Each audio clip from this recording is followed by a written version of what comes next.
O momento mais solitário da sua vida não foi quando você ficou sem amigos.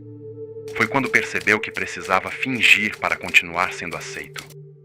Existe uma região do seu desenvolvimento que ninguém ousa descrever, porque ela parece um deserto. Você já notou que as pessoas se afastam no instante em que você para de performar? Isso não é um erro de percurso. É o sinal de que o estágio final da sua raridade está sendo ativado. Existe um fenômeno silencioso que acontece com mentes que buscam a profundidade. Em algum momento da sua jornada, o mundo parece começar a encolher. Aqueles círculos sociais que antes pareciam vibrantes tornam-se barulhentos. Conversas que eram confortáveis tornam-se fardos. E amizades de décadas começam a evaporar como neblina sob o sol. A maioria das pessoas entra em pânico quando isso acontece. Elas acreditam que estão falhando, que estão ficando amargas, ou que a depressão finalmente as alcançou. Mas, para Carl Jung, esse afastamento não é um sintoma de doença.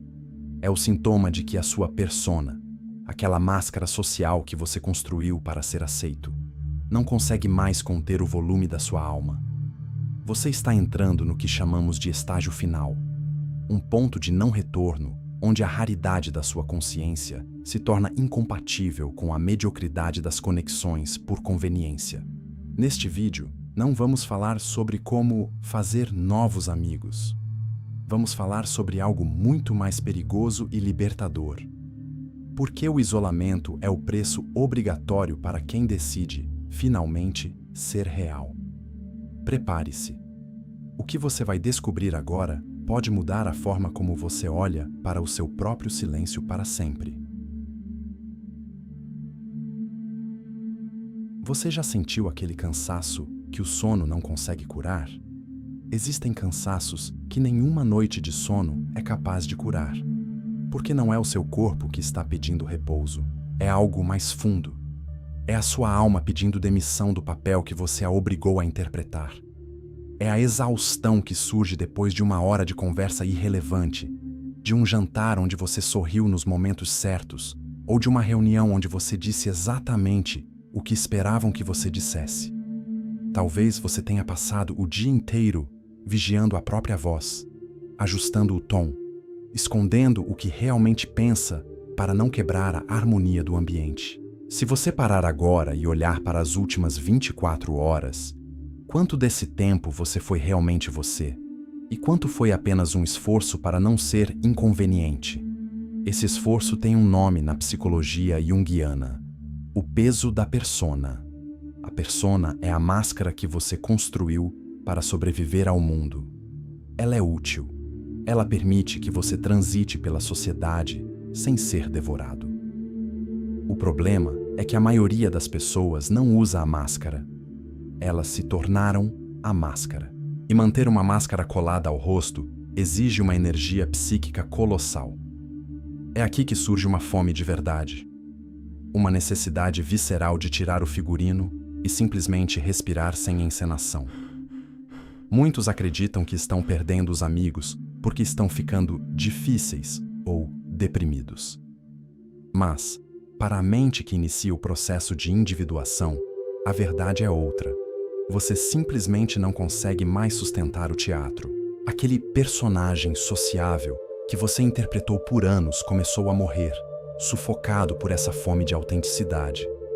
Você começa a perceber que o que você chamava de amizade era muitas vezes um contrato silencioso de manutenção de personagens. Você oferecia a sua máscara, eles ofereciam a deles, e ambos concordavam em não olhar para o que existia por baixo. Quando você para de atuar, esse contrato é quebrado. Não é que as amizades sejam falsas por natureza, mas muitas delas foram construídas apenas sobre a sua capacidade de adaptação. Quando a máscara racha, quem estava ali apenas pelo personagem, naturalmente, vai embora. Algumas pessoas passam a vida inteira aperfeiçoando essa máscara, com medo do que sobrará se ela cair. Outras, as mais raras, começam a sentir um alívio estranho quando percebem que o convite para a festa não veio. O isolamento não começou agora. O isolamento já existia enquanto você estava cercado de gente, rindo de piadas que não tinham graça. A diferença é que agora você parou de fugir do silêncio. É no silêncio que a sua verdadeira face começa a aparecer. Mas esse nascimento tem um preço, e o grupo raramente perdoa quem decide deixar de ser um espelho para as ilusões alheias. Já reparou como as pessoas ficam desconfortáveis quando você decide não ir a um lugar onde todo mundo vai? Existe uma pressão silenciosa, quase magnética, que o grupo exerce sobre o indivíduo. Quando você começa a se retirar, as pessoas não veem isso como uma busca por si mesmo. Elas veem como uma traição. Pense em alguém que recentemente tentou te puxar de volta para um hábito, uma conversa ou um comportamento que você já não suporta mais. Note as palavras que usaram. Você está estranho? Você ficou arrogante? Sinto falta de quem você era? No fundo, o que elas estão dizendo é: Pare de mudar. Você está quebrando o meu conforto. mas aqui reside o que ninguém te conta. O grupo não está preocupado com a sua solidão. Eles estão preocupados com a própria segurança. Você era um espelho para eles. Quando você sorria sem vontade, você validava o sorriso sem vontade deles. Quando você participava de fofocas ou reclamações vazias, você confirmava que aquele é o único mundo possível. Mas, no momento em que você se silencia, o espelho quebra. O grupo funciona como um anestésico coletivo. Enquanto todos estão agindo da mesma forma, ninguém precisa encarar o próprio vazio.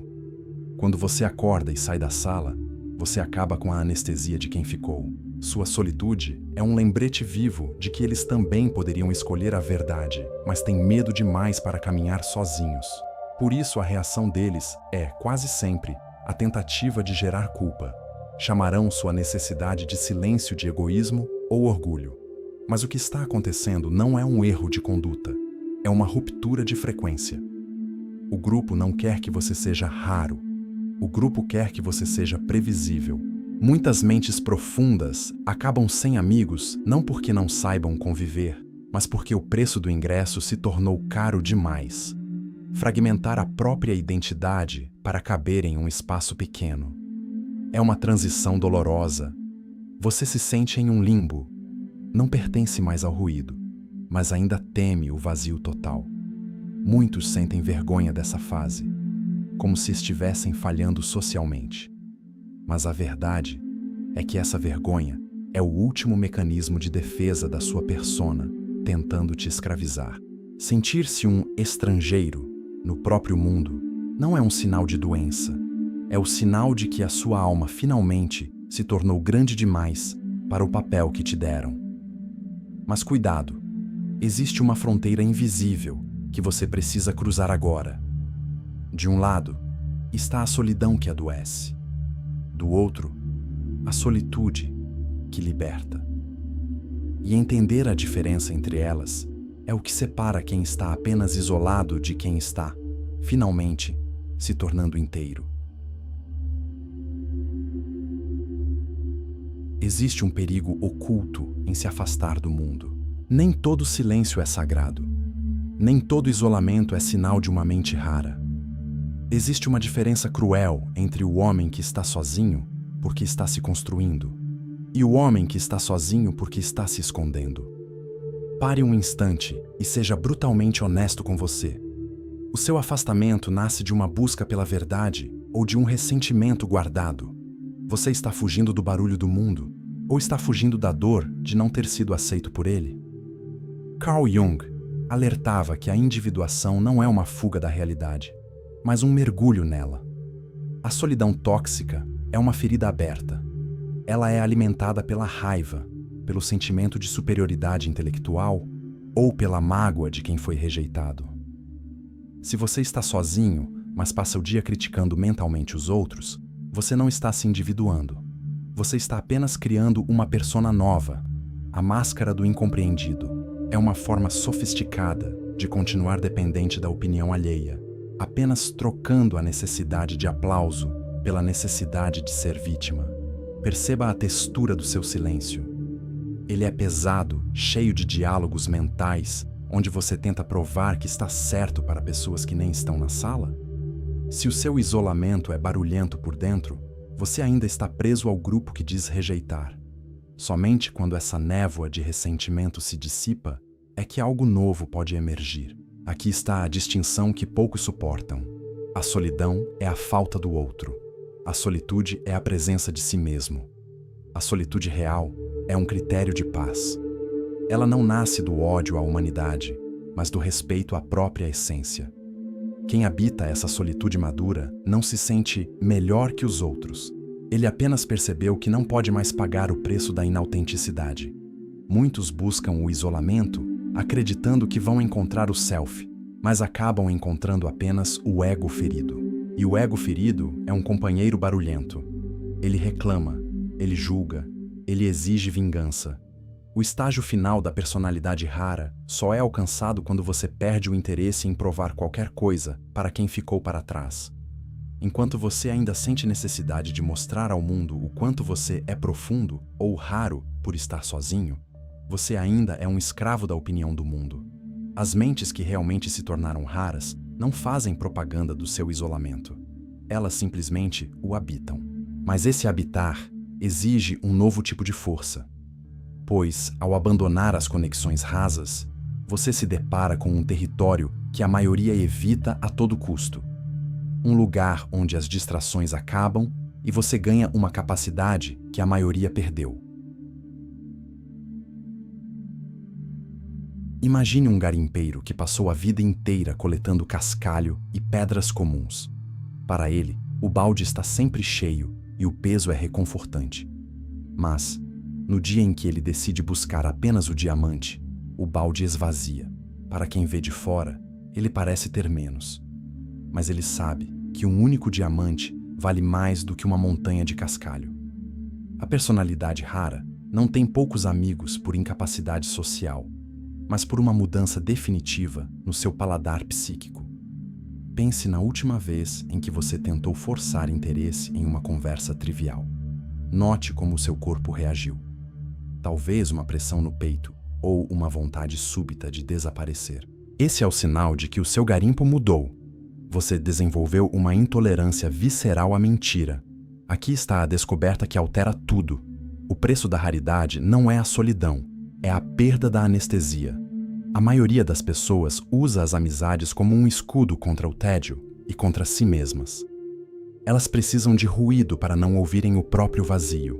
Quando você se torna raro, você perde a capacidade de se distrair com o que é raso. Você não consegue mais matar o tempo com pessoas, porque agora você sente o tempo pulsar dentro de você. Perceba, você não está perdendo amigos. Você está perdendo a capacidade de ser enganado por conexões de conveniência. E isso é aterrorizante, porque te deixa nu diante da vida. Para Jung, ser raro é ser indiviso.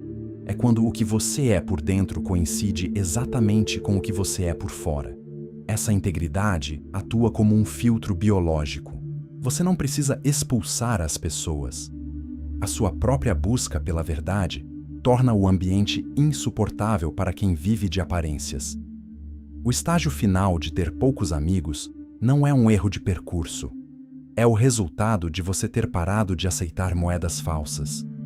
E, subitamente, você percebeu que quase ninguém na mesa tem ouro real para trocar. Aceitar esse preço é o que te dá uma nova capacidade, a de não ser mais um refém do destino. Se você não precisa da aprovação de ninguém para se sentir real, ninguém mais tem poder sobre você. Mas essa liberdade te leva ao portão final. Um lugar onde as distrações acabam e você descobre, finalmente, o segredo que o grupo tenta esconder a todo custo. Chegamos ao ponto onde a maioria recua. O estágio final de quem integrou a própria sombra e aceitou a solitude não é o isolamento amargo, mas o encontro com o que Jung chamava de self, o centro da sua totalidade. Pare por um segundo e imagine que todos os seus contatos, todas as pessoas que validam quem você é, simplesmente desaparecessem hoje. O que sobraria?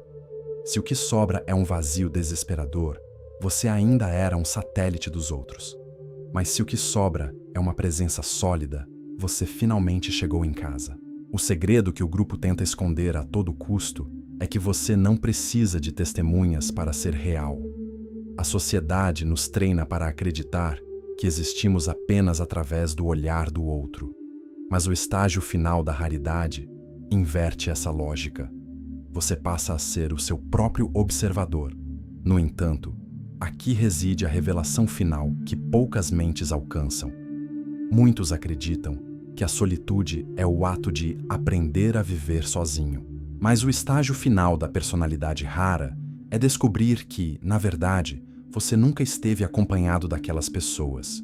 Você estava apenas acompanhado das projeções que elas faziam sobre você. O verdadeiro sinal da sua maturidade não é quando você passa a gostar da solidão, mas quando você deixa de perceber que está sozinho, porque a separação entre você e a vida finalmente desapareceu. Neste estágio, a falta de amigos deixa de ser uma ausência e se torna um espaço de criação. Você descobre que a maior parte da energia que gastava tentando ser compreendido agora pode ser usada para se tornar quem você realmente é. Você não busca mais conexões para preencher um buraco, mas para transbordar uma essência. E é por isso que quando você finalmente encontra alguém nesse nível, a conexão não é um contrato de máscaras, mas um encontro de almas nuas. O preço foi alto. Você enfrentou o cansaço da persona, quebrou o espelho do grupo, atravessou a diferença cruel e aceitou o custo da raridade. Mas a recompensa é a única coisa que ninguém pode te tirar.